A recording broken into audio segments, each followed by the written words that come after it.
This conference will now be recorded. So in our body, about 18 to 25% of our body weight is mainly of made up of lipids. And like I told you in the previous class also, lot of hormones are involved when the process of lipid metabolism, which is called as lipolysis, is taking place. So there is thyroxine hormone involved, there is norepinephrine and epinephrine involved, glucagon is also involved, and they are all responsible to initiate the process of lipolysis, means to break down the lipids. Now when lipids are broken down, they are going to give you energy, or they are going to provide you energy. So in the previous class, whatever we covered, we'll quickly revise it. We heard about the lipase enzyme. There is lipase enzyme A and there is lipase enzyme B. The lipase enzyme B is what is called as the inactive form of the enzyme, and it is converted to lipase enzyme A. Now, when it is converted to lipase enzyme A, it becomes active and it triggers the fatty acid metabolism. Now, these free fatty acids, or these fatty acids in general, they undergo what is called as beta oxidation. Okay, so lipolysis is actually beta oxidation of free fatty acids to give you energy in the form of acetyl CoA. And then this acetyl CoA is going to enter the TCA cycle, and it is going to give you energy. So these long chain of fatty acids undergo oxidation to give acetyl CoA, and in the end, this acetyl CoA will enter the TCA cycle. Then why would your body move on to the process of lipolysis or to get energy from lipid metabolism? It would be because you are in a fasting condition, you have not consumed enough of carbohydrates, or the glucose levels in the blood have fallen down. So all this would trigger the release of the hormone glucagon, and this glucagon would in turn stimulate the release of cyclic AMP. Okay, and once the levels or the yes, once the levels of cyclic AMP increases and cyclic AMP undergoes phosphorylation, this lipase B will get converted to lipase A, and the process of lipolysis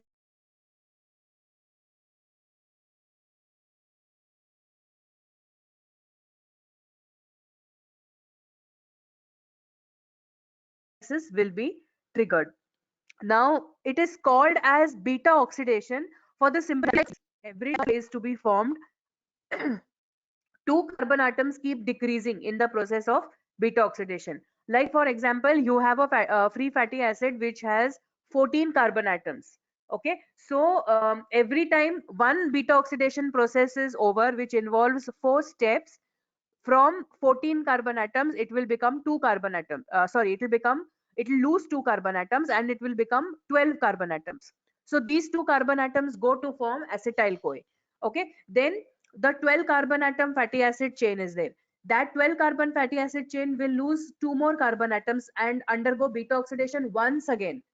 Okay, and it will give you a free fatty acid with 10 carbon atoms remaining behind, and 2 carbon atoms go to form acetyl CoA. So this is how the process is going to happen. At the end, only 2 carbon atoms of free fatty acids will remain, which will get converted to acetyl CoA, and they will enter the TCA cycle.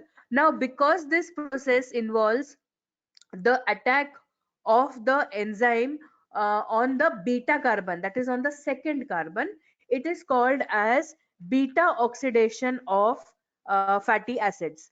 Now there is also alpha oxidation of fatty acids, and there is also gamma oxidation of fatty acids.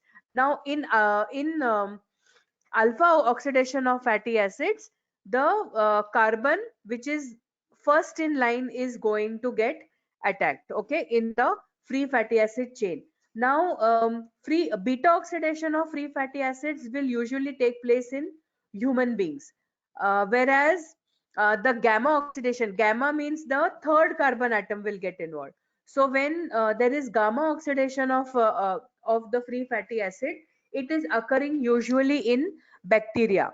There are specific enzymes which are required for this alpha oxidation and gamma oxidation. So for the gamma oxidation of free fatty acids, those enzymes are present only in the bacteria.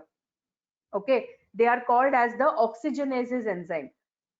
So these bacteria contain the oxygenase enzyme, and the free fatty acids in the bacteria undergo gamma oxidation. Whereas when alpha oxidation is involved, there is removal of one carbon atom or one carbon unit at a time. It starts from the first carbon atom itself, and for this it requires a special enzyme which is called as the phytanic acid alpha oxidase enzyme. So this phytanic acid alpha oxidase enzyme, this happens mainly in plants, okay, because these enzymes are present in the chlorophyll. Now we don't have chlorophyll, but plants have chlorophyll. So this chlorophyll uh, is to be digested, and if this has to be digested, it requires phytanic acid alpha oxidase.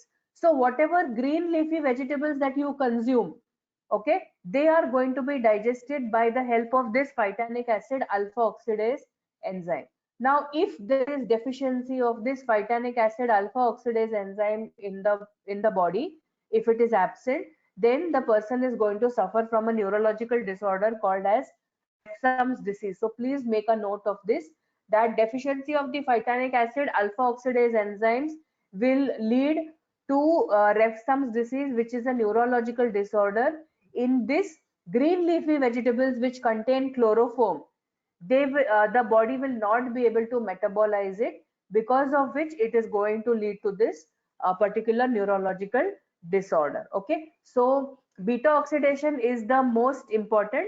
Other than this, alpha oxidation and gamma oxidation are also happening in the living beings. Okay, and in which alpha oxidation also is happening in the human beings also. So we move on to actually seeing what happens in the fatty acid metabolism.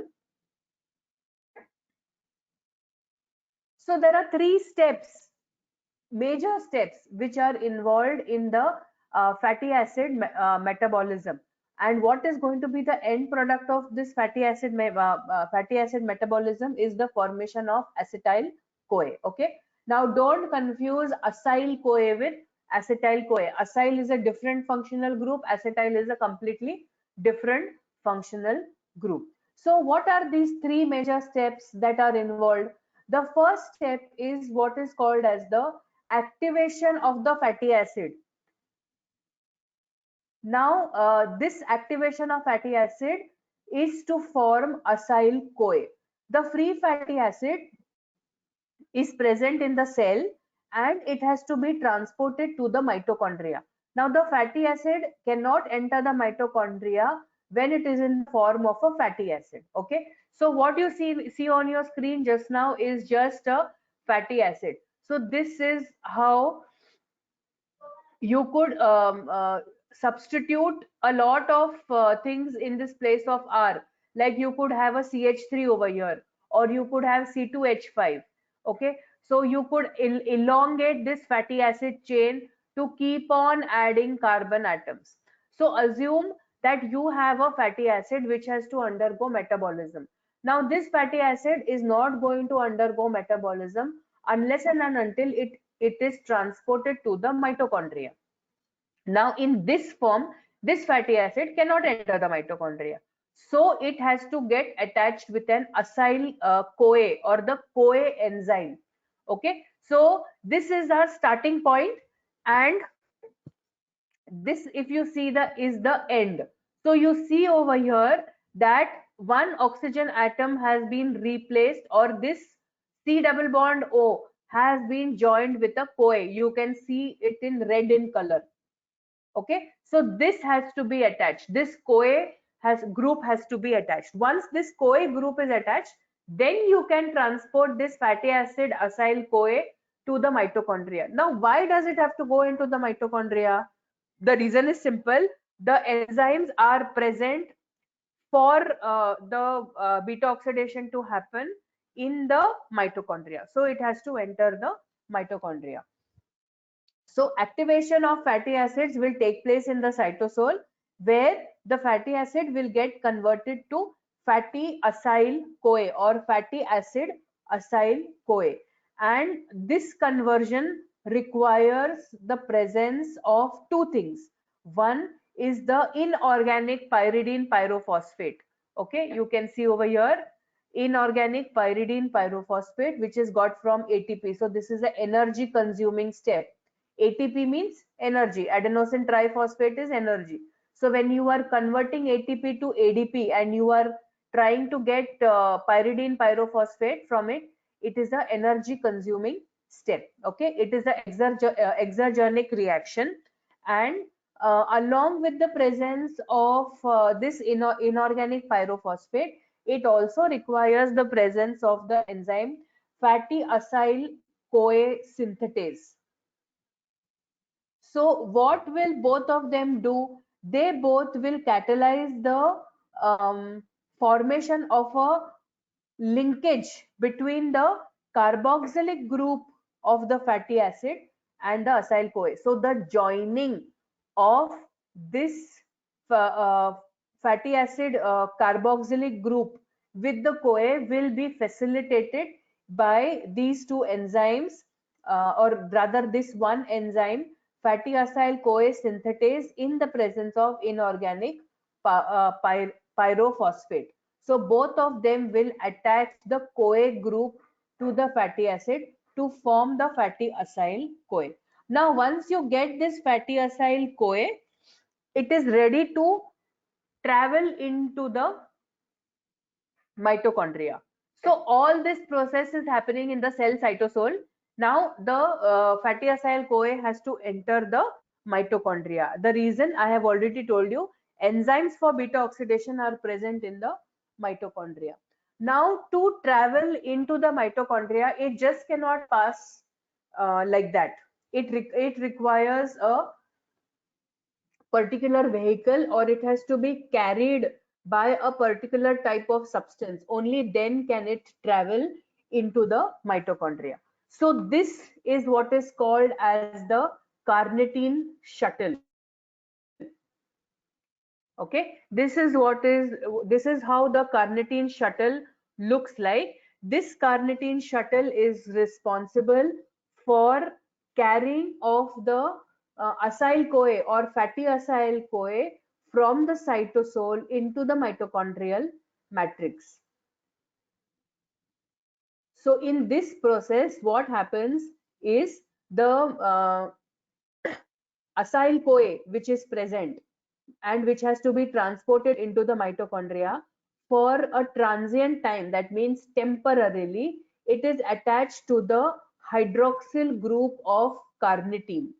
Okay, so this carnitine has a hydroxyl group, and it attaches, the hydroxyl group of carnitine attaches to the fatty acyl CoA, and it forms what is called as a complex fatty acyl carnitine complex. And the formation of this fatty acid acyl carnitine complex, this complex which I am referring to, this is catalyzed by carnitine acyl transferase 1 enzyme. Okay, the attachment of this acyl CoA with carnitine, the hydroxyl group of carnitine, it is facilitated, or it is made easy, or it is activated by the help of this enzyme called as carnitine acyl transferase 1 enzyme. Now, after this, what is formed, or what we have now, is this acyl carnitine complex ready to get transported into the mitochondrial matrix. Okay. So with the help of a specific carrier enzyme called as translocase, it will be the facilitated diffusion will happen, and acyl carnitine will enter the mitochondrial matrix. Now, in the inner surface of the mitochondrial matrix, you will see the presence of carnitine acyl transferase 2 enzyme. Here you had one. Now here you have two. What this carnitine acyl transferase 2 enzyme will do is this acyl carnitine fatty acid acyl carnitine complex that you have, this will be broken down. How? With the help of this enzyme. What will it separate it into? You will get back your fatty acid acyl CoA, and the carnitine shuttle or the carnitine will be regenerated. Now, once this carnitine is regenerated, it will again travel back into the cytosol to pick up one more acyl CoA, converted to fatty acid acyl carnitine complex, again get it back into the mitochondrial complex. So this is a non-stop process. The attachment of carnitine to the acyl CoA is catalyzed by carnitine acyl transferase 1 enzyme, and the breaking down or the separation or releasing back the carnitine and the fatty acid acyl CoA, this is catalyzed by the enzyme carnitine acyl transferase 2. Okay, so this is how the carnitine shuttle looks, where it is transporting the acyl CoA, fatty acid acyl CoA, from the cytosol into the mitochondrial matrix, so that it can start the process of beta oxidation, and these two are the enzymes which are involved in it. Now, once inside the mitochondrial matrix, the fatty acid acyl CoA can now start the process of beta oxidation, which means at every cycle, 4 steps will happen. At every cycle of beta oxidation, 4 steps will occur, and in this process, 2 carbon atoms will start decreasing from the fatty acid acyl CoA chain, and in the end acetyl CoA will be generated, which is going to enter the citric acid cycle. Okay, so we now move on to how exactly the fatty acid metabolism is occurring.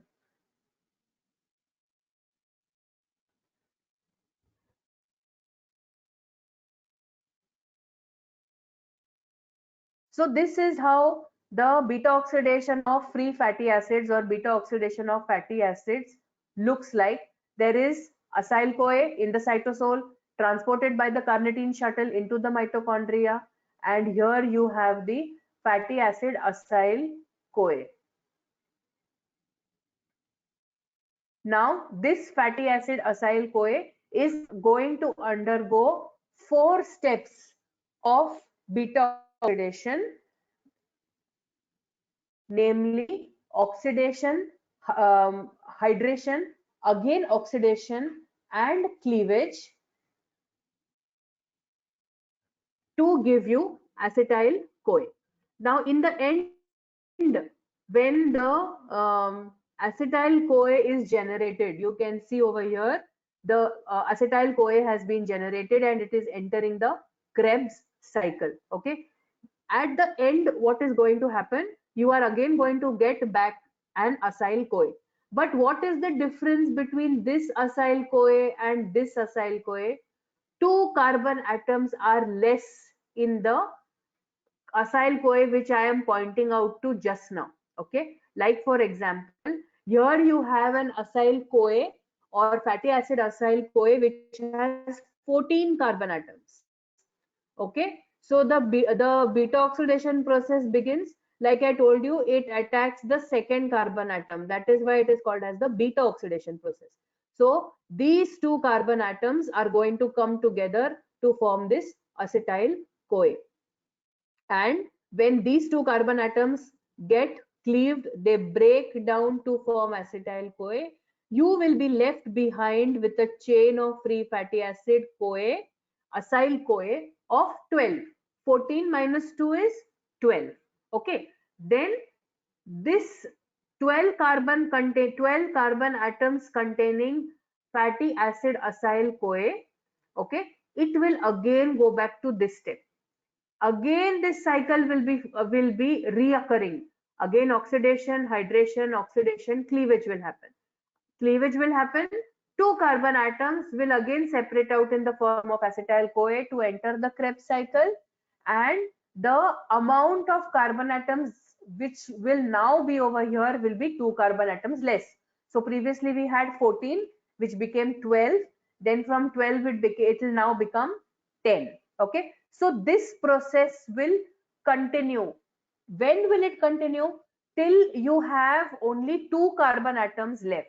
Once only 2 carbon atoms are left, that will automatically get converted to acetyl CoA, and in this way all the carbon atoms which were present in acyl CoA or the fatty acid, they have in a pair they have left, and they have entered the Krebs cycle in the form of acetyl CoA.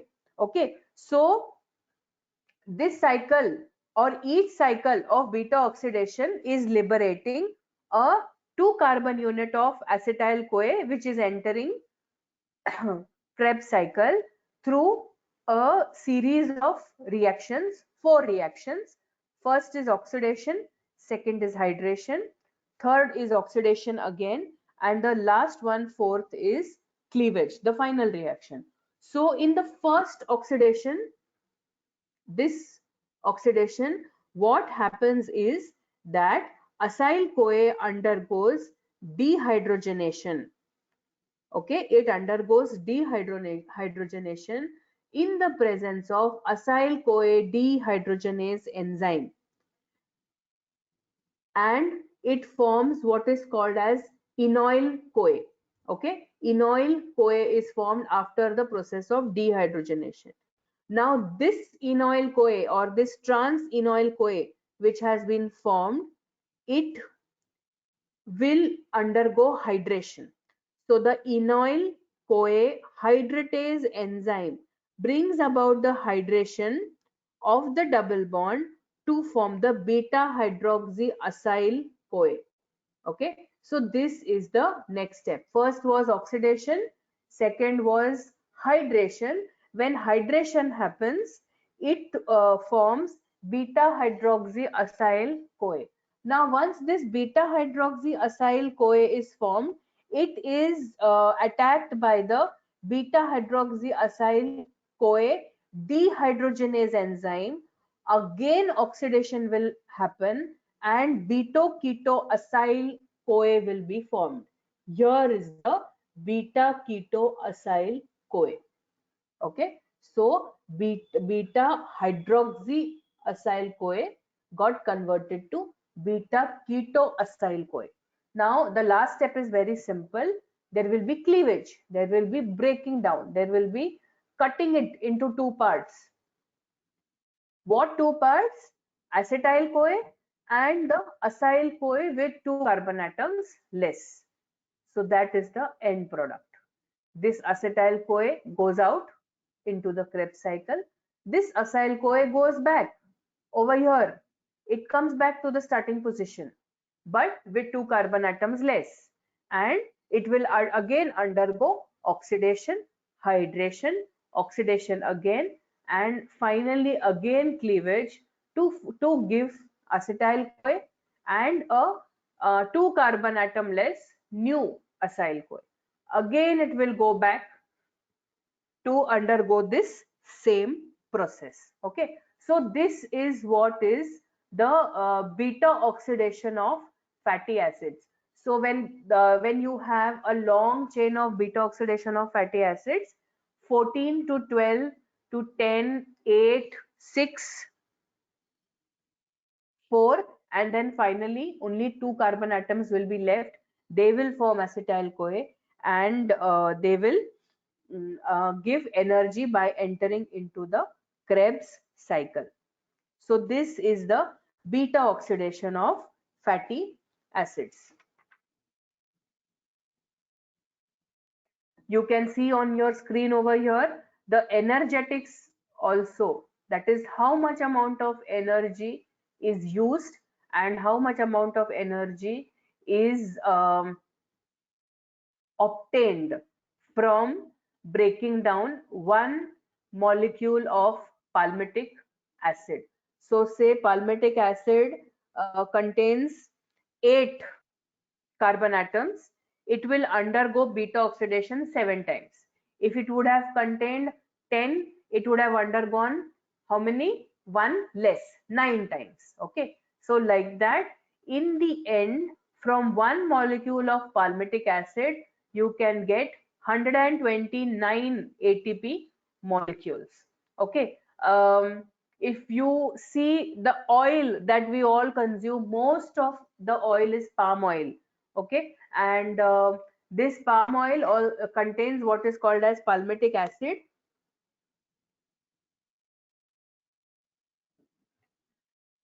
and this is how it is going to undergo beta oxidation to give you energy in the form of ATP molecule. So it is going to give you, or palmitate oil or palm oil is going to give you 129 ATP molecules of energy so that your body can survive. So this is all about beta oxidation of fatty acids. Now there are some diseases which are involved with the beta oxidation of fatty acids. What are these diseases? One disease is what is called as the Jamaican vomiting sickness. Okay.